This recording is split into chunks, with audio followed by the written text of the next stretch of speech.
Olá pessoal, estamos começando aqui mais Alma Livre Cast, seu canal aí, seu podcast de universalismo, espiritualidade independente. Então pessoal, a gente vai falar sobre essa questão do universalismo hoje, né? Vamos bater um papinho aí sobre isso, porque eu queria deixar mais claro ainda os objetivos deste canal e como que a gente pode ter uma abordagem universalista em todas as situações que a gente se encontra em termos de espiritualidade e de religiosidade. Vamos falar sobre as placas que apontam para a verdade. Começando sobre uma avaliação até da nossa forma de utilizar símbolos, de utilizar a linguagem. As palavras, por exemplo, né? As palavras em si são uma tecnologia, ou seja, coisa inventada por a gente para lidar melhor com situações e para estabelecer comunicação, que são símbolos que indicam para uma realidade, para uma verdade, para um fato lá fora. Mas as palavras em si não são as coisas, né? Você pega a palavra cadeira, mas a palavra cadeira em si não é uma cadeira, ela está só indicando a possibilidade da existência de um objeto que, por você conhecer o que esse símbolo, essa palavra quer dizer, você pode se aproximar da realidade, imaginando, né? Trazendo ali o símbolo da cadeira na sua cabeça.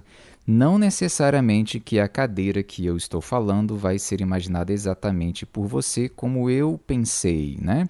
Se eu falar somente cadeira, então a gente já tem aí um distanciamento da realidade em si, feita pelo símbolo, pela palavra, que precisa de mais detalhes e precisa da experiência em si para que se haja confirmação ou a realização daquilo que eu estou imaginando que seja que você me disse que é uma cadeira, né? Então a gente começa por aí. A palavra em si não é a coisa, é um símbolo que aponta para a coisa. Vocês vão ver onde eu estou querendo chegar, e eu acho que, né, uma galera aí já deve ter entendido onde que eu estou querendo chegar. Então, continuando com essa história da palavra. Digamos que você está indo para uma cidade, e aí tem o nome da cidade numa placa no caminho. E você viu lá que você está no caminho certo, né? Está o nome lá da placa, o nome da cidade na placa, então aquilo indica a direção para onde você deve ir para se encaminhar à realidade da cidade em si. Tolo é aquele que para onde a placa está escrito e acha que chegou na cidade em si, né? E mesmo que você chegue na cidade, depois pode ter lá na entrada da cidade novamente o nome da cidade, mas você ficar parado naquele nome da cidade não significa que você conheceu a cidade, que você experimentou, experienciou, teve a experiência, o fato, a comprovação, a vivência de estar naquela cidade. Somente lendo o nome numa placa não te traz a vivência da coisa. Estão entendendo onde eu estou querendo chegar, né? Vamos lá.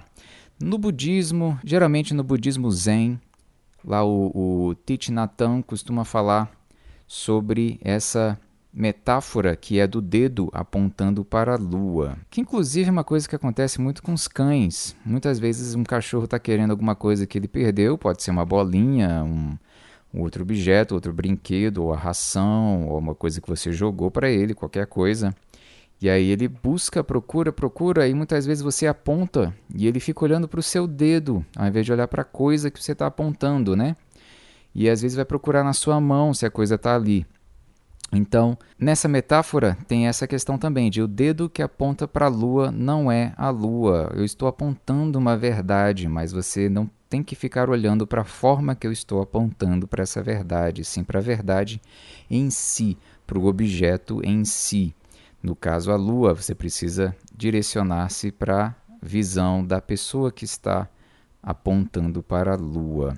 Então, mais uma vez, o símbolo, o dedo, o sinal, a placa, são simbologias, são métodos de tentar indicar o caminho, de indicar a realidade, a experiência, a vivência da coisa em si. Então, digamos que, chegando lá nos finalmente, que eu falei, que eu acho que vocês sabem onde eu deveria chegar, as religiões são símbolos, signos, significados, significantes, que apontam para a verdade, uma suposta verdade relativa.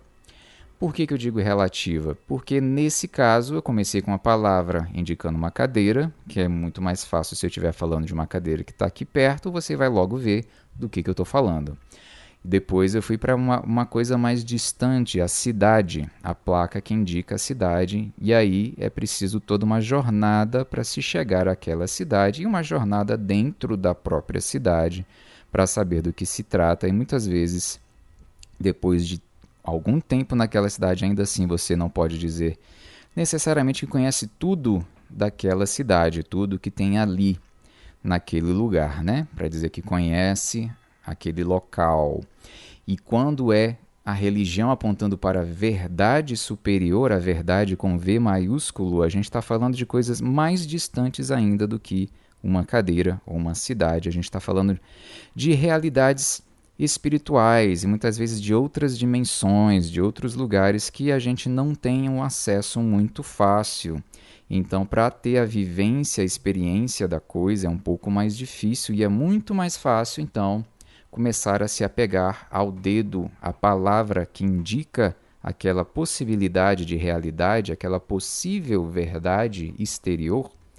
Então, muitas vezes é muito mais fácil se confortar, se conformar com as palavras em si, do que buscar viver, vivenciar, experimentar aquilo que as palavras estão tentando indicar que exista numa realidade, às vezes distante de nós, às vezes dentro de nós, né? E aí o que acontece, né? A gente fica buscando essa realidade fora com palavras diferentes, porque é mais difícil definir, justamente por estar longe. Então a gente tem codificações diferentes, símbolos diferentes para estabelecer uma comunicação sobre essa verdade espiritual. E aí tem uma historinha que diz o seguinte, que havia um grande espelho que refletia o céu e que esse espelho se quebrou em 1000 pedaços. E agora cada pedaço também continua refletindo uma imagem do céu, porém de forma mais limitada agora, no seu contorno, na sua simbologia. E disse que esse espelho que quebrou, da verdade, se transformou nas religiões que nós temos agora, tentando refletir o céu, o paraíso, a espiritualidade, as outras dimensões. Porém, nenhuma delas consegue refletir com perfeição, com exatidão, e cada pedaço tem o seu próprio contorno, seu próprio formato, que traz aí uma impressão diferente do que seja esse céu que esse espelho está tentando refletir. E aí, como é que a gente faz então? Como é que eu faço então, se cada uma está tentando refletir de uma forma e não é exatamente aquilo, não é exatamente a verdade? A gente precisa então sair desse apego às formas, aos formatos, aos símbolos, às palavras em si, à forma de linguagem, de abordagem, e ter a atitude um pouco mais científica, no sentido de ser pesquisador, buscador, estudioso, aquele que analisa e tenta usar a razão, porque é uma outra questão aí que vai embotar tudo, que é a emoção, a paixão em relação às religiões, né? Como a gente está falando muitas vezes de assuntos que trazem um êxtase, uma questão espiritual de elevação, de arrebatamento, de grandes sentimentos que, na verdade, muitas vezes são grandes emoções e grandes paixões, é preciso estar consciente que muitas vezes essas paixões em si podem estar distorcendo mais ainda o que aquele espelhinho limitado está querendo me mostrar sobre uma verdade exterior maior, mais ampla lá fora. E aí a gente precisa então incluir na equação nós mesmos, os próprios buscadores, porque é como se a gente tem lá as pistas, né? Os símbolos, as mensagens, as palavras, as religiões, que são externos, mas também tem a minha lente, e eu não sei exatamente se a minha lente, ao analisar essas pistas, está sendo uma lente que está limpa, sem arranhões, sem tendências, sem defeitos, sem distorções daquela realidade, daquela suposta realidade que ela está sendo apresentada para mim através desses símbolos, signos, dessas palavras, desses textos sagrados e dessas metodologias, desses rituais, enfim. Então é preciso sempre haver aquilo que é o antigo conhece-te a ti mesmo. Conhecer a si mesmo, conhecer a forma como a sua consciência está se relacionando com aquelas coisas que estão sendo colocadas para você. A sua forma de enxergar. Então você vai olhar para a forma como você olha. Tentar ver como que você interpreta, se você não tem as suas tendências, a sua história, a sua criação, o seu histórico de vida ou de vidas, né? Como que pode estar aí influindo em determinar aquilo que é aparentemente uma verdade para você. Então, autopesquisa. A gente tem a pesquisa do que existe lá fora e a autopesquisa, a autoobservação, que é muito nessa questão de observar onde eu estou, o que eu estou fazendo aqui, mas, por exemplo, no sentido do peixe, que dentro da água não percebe que está na água, né? Só percebe, de repente, quando cai fora dela. Então, o peixe dentro da água é difícil de compreender o oceano em si. É difícil de compreender, de abranger toda essa imagem maior, mais ampla, como eu falei, do espelho que reflete um céu inteiro. E como que eu estou vendo somente um pedaço daquela verdade, um pedaço daquela realidade. E tentando, às vezes, fazer generalizações, extrapolações com base naquilo que muitas vezes não é o ideal, não é o mais correto, não se encaixa na realidade maior, mais ampla, porque eu não estou vendo, né? Não estou vendo aí o quadro maior, a imagem maior de tudo. Então, por isso que a gente precisa usar aí a razão, a lógica, na busca e tentar sair da paixão, com exemplos bem mais simples, de que muitas vezes tem ali a pessoinha, né? E aí aquela pessoinha você não sabe nada dela e de repente só de vista você já se apaixonou, você já criou todo um cenário, já criou o projeto de vida para você na sua cabeça do que pode ser, o que é, o que vai ser, o que eu tenho certeza de que na verdade pode passar nada mais do que de expectativas, de projeções mentais, de fantasia, de cenário, que está criando aquela suposta realidade ali na minha cabeça e está embotando minha percepção, meu raciocínio, minha compreensão da realidade. E essa paixão, então, pode acontecer em outras situações também. Pode acontecer, né? Time de futebol, meu time é o melhor do mundo. Partido político, meu partido, a minha linha de pensamento, a minha filosofia, a minha ideologia é a correta e eu defendo aquilo com unhas e dentes, né, com toda a garra possível e não aceito questionamento. Se a gente quer ser buscador, pesquisador, tentar encontrar uma verdade maior, a gente precisa não só aceitar questionamentos, como ser o próprio questionador, ter mais perguntas do que respostas prontas. O problema é que nós, como seres humanos, né, nós nos sentimos inseguros e queremos ter o controle de tudo e queremos ter respostas para se sentir bem, se sentir confortável numa zona de segurança em que eu tenho mais ou menos controlado o que acontece comigo, o que vai acontecer comigo agora e até depois que eu morrer, né? Vou para o céu. Já tenho essa certeza porque eu sigo ali uma lista de 10 prescrições para eu ir para o céu. Então, tá tudo certo. E aí a gente fica mais tranquilo, até demais, acomodado às vezes, né, com aquela situação. E aí, ficar acomodado significa que a gente está atrasando, relaxando na nossa própria evolução consciencial no infinito. Então, o que a gente pode fazer?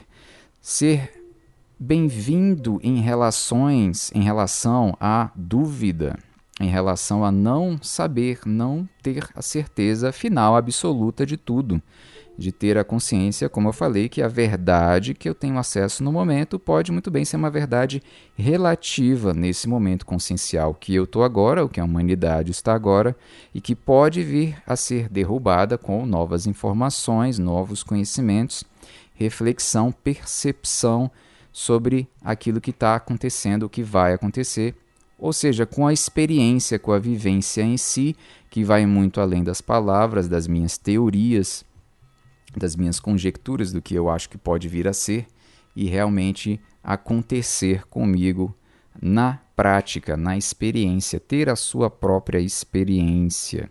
E aí a gente vai saindo então dessa questão da fantasia, da paixão, né? Das paixões em relação ao que a gente acredita e vai simplesmente passando para levar em consideração esse acreditar de uma forma mais racional, mais lógica, mais algo que faça sentido mesmo, né?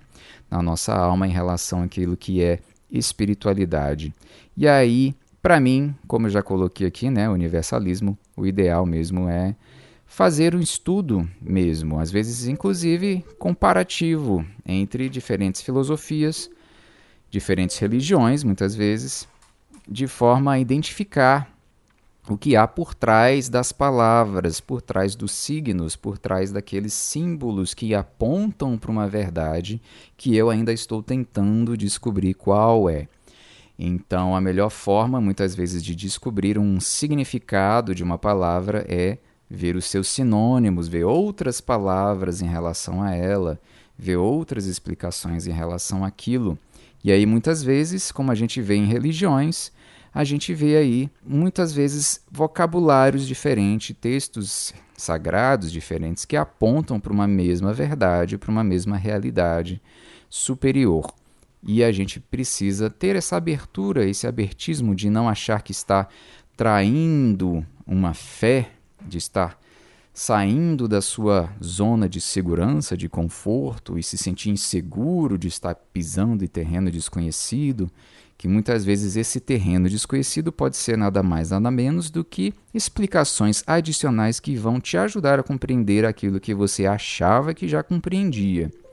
E aí isso vai só acrescentar e a te ajudar a continuar aprimorando sua consciência, ampliando a sua percepção dessa verdade maior que é refletida pelos diferentes pequenos espelhos. É como se você estivesse juntando, então, dois caquinhos ali do espelho da verdade do céu e tentando compreender como que eles se encaixam para te trazer uma imagem maior da realidade superior.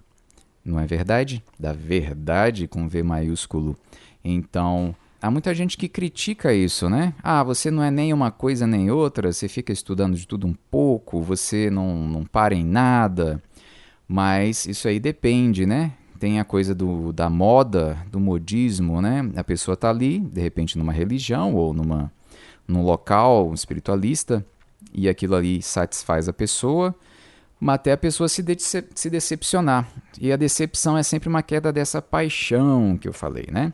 Eu tinha ali a impressão daquelas pessoas, daquele líder religioso, eu tinha aquela situação ali que para mim parecia ser ideal e de repente acontece algo que me decepciona porque mostra que não é exatamente aquilo que eu pensava e a pessoa vai e muda e vai para outro lugar. Muitas vezes essa questão de buscar, de ser um buscador, não é de todo mal se for realizado realmente de forma, como eu falei, de pesquisa, né? De tentativa de entender, de tentar associar ideias, de tentar trazer uma compreensão maior, de trazer uma lucidez, de trazer uma ampliação dos seus horizontes em termos de compreensão da realidade espiritual.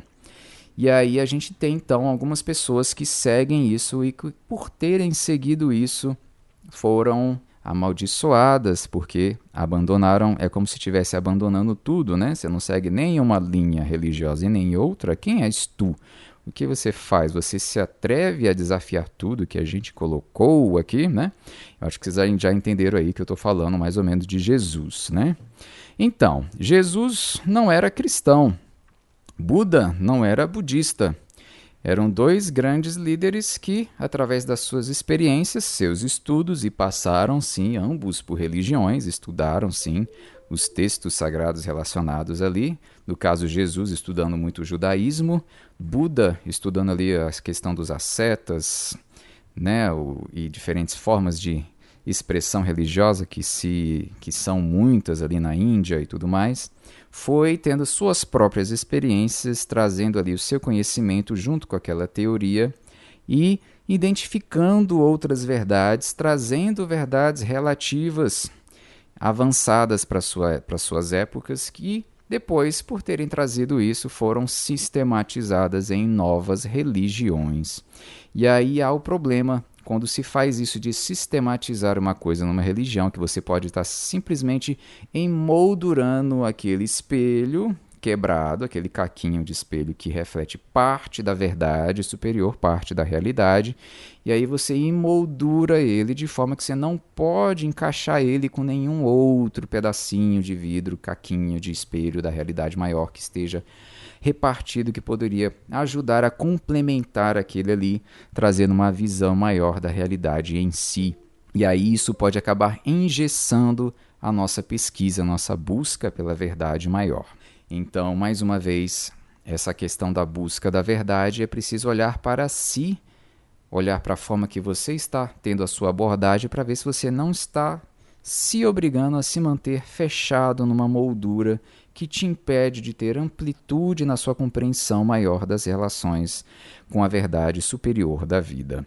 Então, pessoal, terminando esse podcast aqui, eu vou aproveitar para passar para vocês algumas das pessoas que eu considero que são espiritualistas universalistas que pesquisam de forma independente a verdade, a realidade superior, espiritual, para trazer para nós com uma forma mais ampla, sem se fechar em caixinhas de religião, Um deles que eu gosto muito é o Wagner Borges. Wagner Borges tem canal no YouTube e tem o seu site também lá. Outro que eu gosto muito é o Laércio Fonseca. Faz um tempo que eu não assisto o Laércio, porque eu assisti tanta coisa que aí você acaba depois, não conseguindo ter mais assim, um conteúdo novo da pessoa que às vezes começa a se repetir, Outro que eu admiro bastante é o Luiz Gasparetto. Luiz Gasparetto, ele é um pouco controverso nas suas colocações, porque ele rompeu de forma um pouquinho mais radical. E teve uma outra pessoinha também que fez um rompimento mais ou menos radical, que é o Valdo Vieira, e criou aí o IIPC, a Conscienciologia, ou Instituto Internacional de Projeciologia e Conscienciologia, que também trouxe uma abordagem um pouco mais científica, trazendo aí uma bibliografia que abordou aí o tema da projeção astral em diferentes linhas ocultistas, espiritualistas e tudo mais, e trazendo aí depois que por trás do fenômeno em si é mais importante estudar a consciência que está tendo a experiência do fenômeno. Então eu vou ficando por aqui. Esse foi mais um Alma Livre Cast e até a próxima, pessoal.